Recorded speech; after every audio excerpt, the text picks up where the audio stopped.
ಮತ್ತು ರಾಜ್ಯದ ರಾಜಕಾರಣದಲ್ಲಿ ವಿಧಾನ ಪರಿಷತ್ ಎಲೆಕ್ಷನ್ನದ್ದೇ ಸದ್ದು. ಬಹಳ ದೊಡ್ಡ ಮಟ್ಟದಲ್ಲಿ ವಿಧಾನ ಪರಿಷತ್ ಸ್ಥಾನಗಳನ್ನಾದರೂ ಉಳಿಸ್ಕೋಬೇಕು ಅನ್ನುವಂಥ ಶತಾಯ ಗತಾಯ ನಿಟ್ಟಿನಲ್ಲಿ JDS ಪಕ್ಷ ಈಗ ಬಂದುಬಿಟ್ಟಿದೆ. ಯಾವಾಗ ರಾಜ್ಯಸಭೆ ಆಯ್ಕೆಯಲ್ಲಿ HD ದೇವೇಗೌಡ ಅವರನ್ನ ನಿರ್ಲಕ್ಷ್ಯ ಮಾಡಲಾಯಿತೋ, ಅವರ ಹೆಸರನ್ನ ಕೈಬಿಡಲಾಯಿತೋ, ಹಾಗಾಗಿ ಈಗಿರ್ತಕ್ಕಂಥ ಒಂದು 5ನೇ ಅಭ್ಯರ್ಥಿಯ ಆಯ್ಕೆಗೂ ಕೂಡ ಕಾಂಗ್ರೆಸ್ ಮುಂದಾಗಿರ್ತಕ್ಕಂಥದ್ದು. ಈ ಹಂತದಲ್ಲಿ 5ನೇ ಅಭ್ಯರ್ಥಿಯನ್ನ, ಯಾಕಂದ್ರೆ 4 ಜನ ಅಭ್ಯರ್ಥಿಗಳನ್ನ ಆರಾಮಾಗಿ ಗೆಲ್ಲಿಸ್ಕೊಳ್ತಾರೆ ಕಾಂಗ್ರೆಸ್ಗೆ ಇರುವಂಥ ಸ್ಟ್ರೆಂತ್ ಅಲ್ಲಿ. 5ನೇ ಅಭ್ಯರ್ಥಿನೂ ಕೂಡ ನಾನು ಗೆಲ್ಲಿಸ್ಕೊಳ್ತೀನಿ ಅನ್ನುವಂಥ ಚಾಲೆಂಜ್ ಮುಖ್ಯಮಂತ್ರಿ DK ಶಿವಕುಮಾರ್ ಅವರದ್ದು.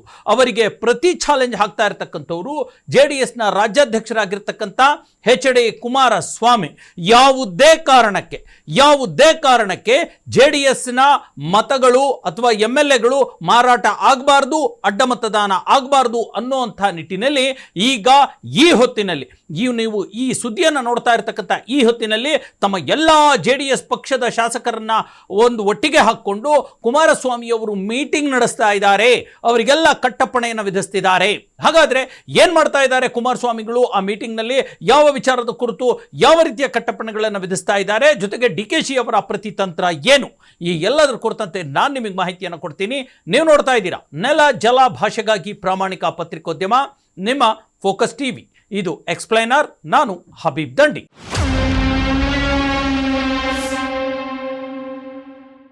ಎಸ್ ವೀಕ್ಷಕರೇ, ಈ ಹೊತ್ತಿನಲ್ಲಿ ನೀವು ಈ ಸುದ್ದಿಯನ್ನು ನೋಡ್ತಾ ಇರತಕ್ಕಂಥ ಈ ಹೊತ್ತಿನಲ್ಲಿ ಶ್ರೀಯುತ HD ಕುಮಾರಸ್ವಾಮಿಯವರು ತಮ್ಮ ಶಾಸಕರನ್ನ ಒಬ್ಬೊಬ್ಬರಾಗಿಯೇ ಕರೆದುಕೊಂಡು ಒಂದು ವಿಶೇಷ ಒಂದು JDS ಜನತಾ ದಳ ಶಾಸಕರ ಸಭೆಯನ್ನ ನಡೆಸ್ತಾ ಇರತಕ್ಕಂಥದ್ದು. ಯಾಕೆ ಅಂತಂದ್ರೆ ಇನ್ನೇನು ಕೆಲವೇ ದಿನಗಳಲ್ಲಿ, ಒಂದು 5-6 ದಿನಗಳಲ್ಲಿ ವಿಧಾನ ಪರಿಷತ್ಗೆ ಏನು ಅಭ್ಯರ್ಥಿಗಳನ್ನ ಆಯ್ಕೆ ಮಾಡಬೇಕಾಗಿದೆ. ಸುಮಾರು 6-7 ಸ್ಥಾನಗಳು ಖಾಲಿಯಾಗಿವೆ. ಅವನ್ನ ತುಂಬೋದಕ್ಕೆ ಈಗ ಒಂದು ಎಲೆಕ್ಷನ್ ಕೂಡ ಕಂಡಕ್ಟ್ ಆಗಿರ್ತಕ್ಕಂಥದ್ದು. ಇದೇ ಜೂನ್ 18ರಂದು ಆ ಸ್ಥಾನಗಳಿಗೆ ಚುನಾವಣೆ ನಡೀತಾ ಇದೆ ಅಲ್ವಾ? ಹಾಗಾಗಿ ಈಗಿರ್ತಕ್ಕಂಥ ಒಂದಷ್ಟು ಅಂಕಿ ಸಂಖ್ಯೆಗಳಿದಾವಲ್ಲ, ಶಾಸಕರ ಅಂಕಿ ಸಂಖ್ಯೆಗಳು, ಅದಕ್ಕೆ ಈಗಾಗಲೇ 136 ಜನ, ಅದರಲ್ಲೂ ಕೂಡ 135 ಜನ ಶಾಸಕರು ಈಗ ಪ್ರಮುಖವಾಗಿ ಕಾಂಗ್ರೆಸ್ ಪಕ್ಷಕ್ಕೆ ಇರ್ತಕ್ಕಂಥದ್ದು. ಈಗಾಗಲೇ ಪ್ರತಿ ಶಾಸಕನಿಗೆ 28 ಜನ ಅಂದರೆ MLC ಆಗಲಿಕ್ಕೆ, ವಿಧಾನ ಪರಿಷತ್ ಸದಸ್ಯನನ್ನ ವೋಟ್ ಹಾಕಿ ಆಯ್ಕೆ ಮಾಡಲಿಕ್ಕೆ 28 ಜನ MLAಗಳ ವೋಟ್ ಬೇಕಾಗುತ್ತೆ. ಹಾಗಾಗಿ ಇದನ್ನ ಲೆಕ್ಕ ಹಾಕೊಂಡ್ರೆ 5 ಜನಕ್ಕೆ 140 ಶಾಸಕರು ಬೇಕಾಗುತ್ತೆ. ಈ ಹಂತದಲ್ಲಿ ಕಾಂಗ್ರೆಸ್ ಬಳಿ ಇರ್ತಕ್ಕಂಥದ್ದು 135 ಅಲ್ವಾ? ಹಾಗಾಗಿ ಇನ್ನು 5 ಜನ ಶಾಸಕರ ಬೆಂಬಲ ಬೇಕಾಗುತ್ತೆ. ಅದು ವಿಪಕ್ಷದವರು ಆಗಬೇಕಾಗುತ್ತೆ. ಅದು JDS ಆದರೂ ಓಕೆ ಅಥವಾ BJP ಆದರೂ ಓಕೆ ಅನ್ನುವಂಥದ್ದು. ಈ ಹಂತದಲ್ಲಿ ಈಗಾಗಲೇ BJPಯಿಂದ 2 ಈಗಾಗಲೇ ಕಣಕ್ಕೆ ಇಳಿಸಲಾಗಿದೆ ವಿಧಾನ ಪರಿಷತ್ಗೆ. ಅಲ್ಲದೆ JDS ಕೂಡ ತಮ್ಮದೇ ಆಗಿರ್ತಕ್ಕಂಥ ಒಂದು ವ್ಯಕ್ತಿಯನ್ನ ಕಣಕ್ಕೆ ಇಳಿಸಿದೆ. ಸ್ವತಃ ಕುಮಾರಸ್ವಾಮಿ ಈ ಕುರಿತಂತೆ ಸೆಲ್ಫ್ ಇಂಟ್ರೆಸ್ಟ್ ತೆಗೆದುಕೊಂಡು ತಮ್ಮದೇ ಆಗಿರ್ತಕ್ಕಂಥ ಒಬ್ಬ ಅಭ್ಯರ್ಥಿಯನ್ನು ಕೂಡ, ತಮ್ಮ ಆಪ್ತನನ್ನ HD ಕುಮಾರಸ್ವಾಮಿ ಕಣಕ್ಕೆ ಇಳಿಸಿರ್ತಕ್ಕಂಥದ್ದು. ಈ ಹಿನ್ನೆಲೆಯಲ್ಲಿ ಈಗ ನೋಡಿ, JDSನ ಶಾಸಕರ ಸಂಖ್ಯೆ ಇರತಕ್ಕಂಥದ್ದು ಕೇವಲ 18 ಅಲ್ವಾ? ಈ ಹಂತದಲ್ಲಿ ಅವರು 28 ಪಡೀಲಿಕ್ಕೆ ಇನ್ನೂ 10 ಹೆಚ್ಚುವರಿ ಓಟ್ಗಳ ಅವಶ್ಯಕತೆ ಇದೆ. ಆದರೆ JDSಗೆ ವೋಟ್ ಹಾಕೋರು ಯಾರು ಇವತ್ತು? ಅಥವಾ ಅವರ ಅಭ್ಯರ್ಥಿಯನ್ನು ಗೆಲ್ಲಿಸಲಿಕ್ಕೆ BJP ಸಪೋರ್ಟ್ ಮಾಡಲೇಬೇಕಾಗುತ್ತೆ. ಜೊತೆಗೆ ಎಲ್ಲದಕ್ಕಿಂತ ಪ್ರಮುಖವಾಗಿ BJP ಸಪೋರ್ಟ್ ಮಾಡುತ್ತೋ ಬಿಡುತ್ತೋ ದೂರದ ವಿಚಾರ, ತಮ್ಮ ಬಳಿಯೇ ಇರತಕ್ಕಂಥ ಈ 18 ಜನ ಶಾಸಕರನ್ನ ಹಿಡಿತದಲ್ಲಿ ಇಟ್ಕೊಳ್ಳೋದಿದೆಯಲ್ಲ, ಅದು ದೊಡ್ಡ ಮಟ್ಟದ ಒಂದು ರೀತಿ ಚಾಲೆಂಜ್ ಆಗಿ HD ಕುಮಾರಸ್ವಾಮಿ ಅವರಿಗೆ ಪರಿಣಮಿಸಿದೆ. JDS ಪಕ್ಷದ ರಾಜ್ಯಾಧ್ಯಕ್ಷರು ಆಗಿ, ಕೇಂದ್ರ ಸಚಿವರು ಆಗಿ, BJP JDSನ ಮೈತ್ರಿ ರಾಜಕಾರಣದ ಒಂದು ಪಕ್ಷದ ಮುಖ್ಯಸ್ಥರು ಆಗಿ, ತಮ್ಮ ಪಕ್ಷದಿಂದ ಒಬ್ಬ JDS ಅಭ್ಯರ್ಥಿಯನ್ನ ವಿಧಾನ ಪರಿಷತ್ಗೆ ಕಳಿಸುವಂಥ ದೊಡ್ಡ ಜವಾಬ್ದಾರಿ ಮತ್ತು ಚಾಲೆಂಜ್ HD ಕುಮಾರಸ್ವಾಮಿ ಅವರಿಗೆ ಇರ್ತಕ್ಕಂಥದ್ದು ಅಲ್ವಾ? ಹಾಗಾಗಿ ಈಗ ಈ ಒಂದು ದೊಡ್ಡ ಭೀತಿ ಎದುರಾಗಿದೆ JDSನವರಿಗೆ. ಅದೇನಪ್ಪ ಅಂತಂದ್ರೆ ಆಪರೇಷನ್ ಕಾಂಗ್ರೆಸ್, ಆಪರೇಷನ್ ಕೈ ಆಗುವಂಥ ಸಾಧ್ಯತೆ ಇದೆ. JDS ಶಾಸಕರನ್ನ, JDS MLAಗಳನ್ನ ಎಲ್ಲಿ ಅಡ್ಡ ಮತದಾನ ಮಾಡಿಸಲಾಗುತ್ತೋ, ಎಲ್ಲಿ JDS ಶಾಸಕರನ್ನ ಬಲೆಗೆ ಬೀಳಿಸಿಕೊಳ್ಳಲಾಗುತ್ತೋ ಅನ್ನುವಂಥ ನಿಟ್ಟಿನಲ್ಲಿ ಒಂದು ದೊಡ್ಡ ಮಟ್ಟದ ಚರ್ಚೆ ಶುರುವಾಗಿರ್ತಕ್ಕಂಥದ್ದು. ಯಾಕಂದರೆ ನೋಡಿ, ಯಾಕೆ ಚರ್ಚೆ ಶುರುವಾಗಿದೆ ಅನ್ನೋದಕ್ಕೂ ಕೂಡ ಕಾರಣ ಇದೆ. ಈಗ ಕಾಂಗ್ರೆಸ್ನವರ ಅಂಕಿ ಸಂಖ್ಯೆಗಳ ಪ್ರಕಾರ ಅವರಿಗಿರ್ತಕ್ಕಂಥ 135 ಜನ ಶಾಸಕರಲ್ಲಿ 4 ಸೀಟ್ ಆರಾಮವಾಗಿ ಗೆದ್ಕೊಂಡು ಬಿಡ್ತಾರೆ ಅಲ್ವಾ? 5 ಸೀಟ್ಗಳಿಗೆ 140 ಜನ ಬೇಕು. ಇನ್ನು ಕಾಂಗ್ರೆಸ್ಗೆ 5 ಜನ ಹೆಚ್ಚುವರಿ ಶಾಸಕರ ಓಟ್ಗಳು ಬೇಕಾಗುತ್ತೆ. ಹಾಗಾದರೆ ಅವ್ರು ಯಾರು? JDSನವರೇ ಕೊಡಬೇಕು ಅಥವಾ BJPಯವರು ಕೊಡಬೇಕು. BJPಯವರು ಈಗಾಗಲೇ JDS ಜೊತೆ ಮೈತ್ರಿ ಮಾಡ್ಕೊಂಡಿದ್ದಾರೆ. DK ಶಿವಕುಮಾರ್ ಅವರಿಗೆ ಇದು ಈಗ ಪ್ರತಿಷ್ಠೆಯ ಕಣವಾಗಿದೆ.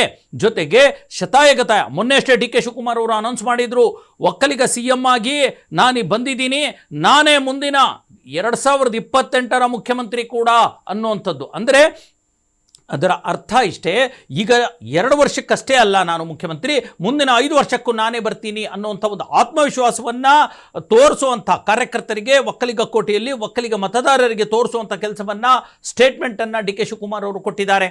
ಈ ಹಿನ್ನೆಲೆಯಲ್ಲಿ ಈಗಾಗಲೇ JDS ಅಲರ್ಟ್ ಆಗಿರ್ತಕ್ಕಂಥದ್ದು. ಶತಾಯ ಗತಾಯ ವಿರೋಧ ಮಾಡ್ತಾ ಬಂದಿರತಕ್ಕಂಥ JDS ಇದೇ HD ದೇವೇಗೌಡರು, HD ಕುಮಾರಸ್ವಾಮಿ ಮತ್ತಿತರರು, ನಿಖಿಲ್ ಕುಮಾರಸ್ವಾಮಿ ಅವ್ರಿಗೂ ಕೂಡ DK ಶಿವಕುಮಾರ್ ಮುಖ್ಯಮಂತ್ರಿ ಆಗುವಂಥದ್ದು ಇಷ್ಟ ಇರಲಿಲ್ಲ ಅನ್ನುವಂಥದ್ದು ಅವರ ಮಾತುಗಳಲ್ಲಿ, ಅವರ ಸ್ಟೇಟ್ಮೆಂಟ್ಗಳಲ್ಲಿ, ಅವರ ಪತ್ರಿಕಾ ಹೇಳಿಕೆಗಳಲ್ಲಿ, ಅವರ ವಿರೋಧಾಭಾಸದ ಮಾತುಗಳಲ್ಲಿ ವ್ಯಕ್ತ ಆಗ್ತಾನೆ ಬಂತು ಅಲ್ವಾ. ಅದಾದ ನಂತರ DK ಶಿವಕುಮಾರ್ CM ಆಗೇ ಬಿಟ್ಟರು. ಅದರ ನಂತರ ಅವರು ಒಂದು ರೀತಿಯ ಬಹಿರಂಗ ಕಹಳೆ JDS ವಿರುದ್ಧ, ಒಕ್ಕಲಿಗ ನಾಯಕರ ವಿರುದ್ಧ, JDS ನಾಯಕರ ವಿರುದ್ಧ ಊದ್ಬಿಟ್ಟಿದ್ದಾರೆ. ಅದೇನಪ್ಪ ಅಂತಂದರೆ, ನಾನೇ ಅನಭಿಷಿಕ್ತ ಒಕ್ಕಲಿಗ ಕೋಟೆಯ ಸರದಾರ ಅನ್ನೋಂಥ ಮಾತನ್ನು. ಈ 2 ವರ್ಷ ಅಷ್ಟೇ ಅಲ್ಲ, ಮುಂದಿನ 5 ವರ್ಷನೂ ಕೂಡ ನಾನೇ ಬರ್ತೀನಿ, ನೀವು ಆಶೀರ್ವಾದ ಮಾಡಿ ಅನ್ನೋಂಥ ಮಾತು ಹೇಳೋದ್ರ ಮೂಲಕ JDSನವರಿಗೆ ಬಹಿರಂಗ ವೀಳ್ಯ ಕೊಟ್ಟಿದ್ದಾರೆ, ಡಂಗೂರ ಸಾರಿದ್ದಾರೆ ಅನ್ನುವಂಥದ್ದು. ಹಾಗಾಗಿ ಎಚ್ಚೆತ್ಕೊಂಡಿರ್ತಕ್ಕಂಥ ಕುಮಾರಸ್ವಾಮಿ 5ನೇ ಅಭ್ಯರ್ಥಿ, ಕಾಂಗ್ರೆಸ್ಸಿನ 5ನೇ ಅಭ್ಯರ್ಥಿಯನ್ನು ಯಾವುದೇ ಕಾರಣಕ್ಕೆ ಗೆಲ್ಲಿಸಬಾರ್ದು ಮತ್ತು 5ನೇ ಅಭ್ಯರ್ಥಿಗೆ ನಮ್ಮ JDS ಶಾಸಕರು ಅಡ್ಡ ಮತದಾನ ಮಾಡಬಾರ್ದು ಅನ್ನುವಂಥ ನಿಟ್ಟಿನಲ್ಲಿ ಈಗ ತಮ್ಮ ಶಾಸಕರ ಜೊತೆ ಸಭೆಯನ್ನು ಕೂಡ ನಡೆಸ್ತಾ ಇದ್ದಾರೆ. ಇದ್ರ ಜೊತೆಗೆ ಅವರನ್ನು ರೆಸಾರ್ಟ್ಗೆ ಕರೆದುಕೊಂಡು ಹೋಗುವಂಥ ಸಾಧ್ಯತೆಗಳು ಕೂಡ ದಟ್ಟವಾಗಿರ್ತಕ್ಕಂಥದ್ದು. ಇದ್ರ ಜೊತೆಗೆ ನೋಡಿ, DK ಶಿವಕುಮಾರ್ ಸುಮ್ಮನೆ ಕೂತಿಲ್ಲ. ಈ ಕಡೆ ತಮ್ಮ ಪಕ್ಷದ ಕಾರ್ಯಕರ್ತರನ್ನ ಹಿಡಿದಿಟ್ಕೊಳ್ಳಿಕ್ಕೆ ಕುಮಾರಸ್ವಾಮಿ ಮೀಟಿಂಗ್ ಮಾಡಿ ರೆಸಾರ್ಟಿಗೆ ಕರ್ಕೊಂಡು ಹೋಗ್ತಾ ಇದ್ರೆ, ಇದೇ ಜೂನ್ 16ಕ್ಕೆ ಸ್ವತಃ DK ಶಿವಕುಮಾರ್ ಕೂಡ CLP ಮೀಟಿಂಗ್ ಕರೆದಿದ್ದಾರೆ. ಅಂದರೆ Congress legislative party meeting, Congress ಶಾಸಕರ ಸಭೆಯನ್ನು ಕರೆದಿದ್ದಾರೆ. ಅಲ್ಲಿ ಅವರು ಕೂಡ ಯಾವುದೇ ರೀತಿಯ ಅಡ್ಡಮತದಾನ ಆಗದ ಹಾಗೆ ನೋಡಿಕೊಂಡು ಅವರಿಗೆ ಗೈಡೆನ್ಸ್ ಮಾಡಿ, ಅದರ ನಂತರ ತಮ್ಮ ಎಲ್ಲ ಶಾಸಕರನ್ನ DK ಶಿವಕುಮಾರ್ ಕೂಡ ರೆಸಾರ್ಟಿಗೆ ತೆಗೆದುಕೊಂಡು ಕರ್ಕೊಂಡು ಹೋಗ್ತಾ ಇದ್ದಾರೆ. ಯಾಕಂದರೆ ಇದೇ 18ಕ್ಕೆ 16ಕ್ಕೆ CLP ಮೀಟಿಂಗ್ ಇದೆ, 17ಕ್ಕೆ ರೆಸಾರ್ಟಲ್ಲಿ ಇರ್ತಾರೆ, 18ಕ್ಕೆ ರಾಜ್ಯ ಸಭೆ ಕುರಿತಂತೆ ವಿಧಾನ ಪರಿಷತ್ನ ವೋಟಿಂಗ್ ಇದೆ. ಹಾಗಾಗಿ ಈಗ DK ಶಿವಕುಮಾರ್ ಮತ್ತು HD ಕುಮಾರಸ್ವಾಮಿ ಇವರಿಬ್ಬರ ನಡುವೆ ನಾನೇ ಗ್ರೇಟ್ ಅಥವಾ ನಾನೇ ಸ್ಟ್ರಾಂಗ್ ಅನ್ನುವಂಥದ್ದನ್ನು ಪ್ರೂವ್ ಮಾಡುವಂಥ ಒಂದು ರೀತಿಯ ಜಿದ್ದಾಜಿದ್ದಿಗೆ ಬಿದ್ದುಬಿಟ್ಟಿದ್ದಾರೆ. ಹಾಗಾದರೆ ಉಳಿದಿರ್ತಕ್ಕಂಥ 5 ಶಾಸಕರ ಬೆಂಬಲವನ್ನು DK Shivakumar, trouble shooter DK Shivakumar, ಸಂಘಟನಾ ಚತುರ DK ಶಿವಕುಮಾರ್, ಈ ಥರದ ಬೈ ಎಲೆಕ್ಷನ್ಗಳನ್ನು ಹಲವಾರು ಗೆದ್ದು ತೋರಿಸಿರ್ತಕ್ಕಂಥ DK ಶಿವಕುಮಾರ್ ಹೇಗೆ ಅದನ್ನು ಆಪರೇಷನ್ ಮಾಡ್ತಾರೆ, ನಿಜವಾಗ್ಲೂ JDS ಶಾಸಕರು DK ಶಿವಕುಮಾರ್ ಅವರ ಕನೆಕ್ಷನ್ನಲ್ಲಿ ಇದ್ದಾರಾ, ಇದ್ದರೆ ಅದು ಯಾರು, ಅವ್ರನ್ನ ಹೇಗೆ HD ಕುಮಾರಸ್ವಾಮಿ ಅವರು ಕಂಟ್ರೋಲ್ ಮಾಡ್ಕೊಂಡು ಇಟ್ಕೊಳ್ತಾರೆ ಅನ್ನುವಂಥದ್ದು ಕೂಡ ಬಹಳ ದೊಡ್ಡ ಮಟ್ಟದಲ್ಲಿ ಚರ್ಚೆಗೆ ಗ್ರಾಸವಾಗ್ತಾ ಇರತಕ್ಕಂಥದ್ದು. ಹಾಗಾಗಿ ಯಾವುದೇ ಕಾರಣಕ್ಕೆ ಕುದುರೆ ವ್ಯಾಪಾರ ಆಗದೆ ಇರೋ ಹಾಗೆ ನೋಡಿಕೊಳ್ಳುವುದು HD ಕುಮಾರಸ್ವಾಮಿ ಅವರ ಮೊದಲ ಚಾಲೆಂಜ್. ಆದರೆ ಇದನ್ನು ಮೀರಿ, ಇದನ್ನು ಗೆದ್ದು DK ಶಿವಕುಮಾರ್ ಮತ್ತೊಮ್ಮೆ ನಾನು ಸಮರ್ಥ ಅನ್ನುವಂಥದ್ದನ್ನು ತೋರಿಸ್ಕೋಬೇಕಾಗಿರ್ತಕ್ಕಂಥದ್ದು. ತಮ್ಮದೇ ಆಪ್ತ ಆಗಿರ್ತಕ್ಕಂಥ 5ನೇ ಅಭ್ಯರ್ಥಿಯನ್ನು ಕೂಡ DK ಶಿವಕುಮಾರ್ ಹಾಕಿರ್ತಕ್ಕಂಥದ್ದು ಅಲ್ವಾ. ಹಾಗಾಗಿ ವಿನಯ್ ಕಾರ್ತಿಕ್ ಅನ್ನುವಂಥ 5ನೇ ಅಭ್ಯರ್ಥಿಯನ್ನ DK ಶಿವಕುಮಾರ್ ಈಗ ಹಾಕಿದ್ದಾರೆ. ಶತಾಯಗತಾಯ ತಮ್ಮದೇ ಆಪ್ತ, ಅವರನ್ನು ಗೆಲ್ಲಿಸ್ಕೋಬೇಕಿದೆ ಅವರು. ಹಾಗಾಗಿ ಇದು ದೊಡ್ಡ 2 ಮದ ಗಜಗಳ ನಡುವಿನ ಹೋರಾಟವಾಗಿ ಈ ವಿಧಾನ ಪರಿಷತ್ ಚುನಾವಣೆ ಈಗ ಬಂದಿದೆ.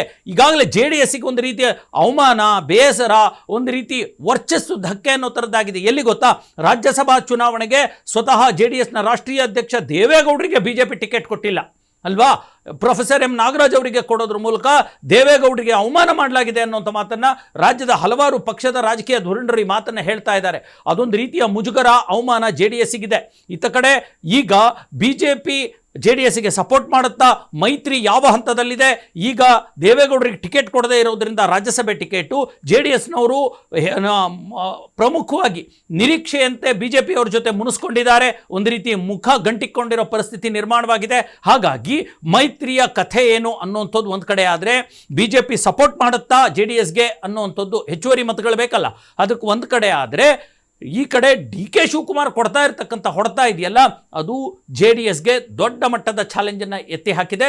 ಹಾಗಾಗಿ ಈ ಹಂತದಲ್ಲಿ ಇಬ್ಬರು ಕೂಡ ರೆಸಾರ್ಟ್ ರಾಜಕಾರಣಕ್ಕೆ ಮುಂದಾಗಿದ್ದಾರೆ. ಹಾಗಾಗಿ ಯಾರು ಗೆಲ್ತಾರೆ, ಯಾರು ಗ್ರೇಟ್, ಯಾರು ಸ್ಟ್ರಾಂಗ್ ಅನ್ನುವಂಥದ್ದು ಇನ್ನು ಕೆಲವೇ ದಿನಗಳಲ್ಲಿ ಸಾಬೀತಾಗಲಿದೆ. ಎಸ್ ವೀಕ್ಷಕರೇ, ಇದಾಗಿತ್ತು ಇವತ್ತಿನ ಎಕ್ಸ್ಪ್ಲೇನರ್. ನಿಮ್ಮೊಂದಿಗೆ ಇನ್ನೊಂದು ಸುದ್ದಿಯನ್ನು ನಾನು ಹಂಚ್ಕೊಳ್ತೀನಿ. ಅದಕ್ಕೂ ಮುನ್ನ ಒಂದು ಚಿಕ್ಕ ಬ್ರೇಕ್.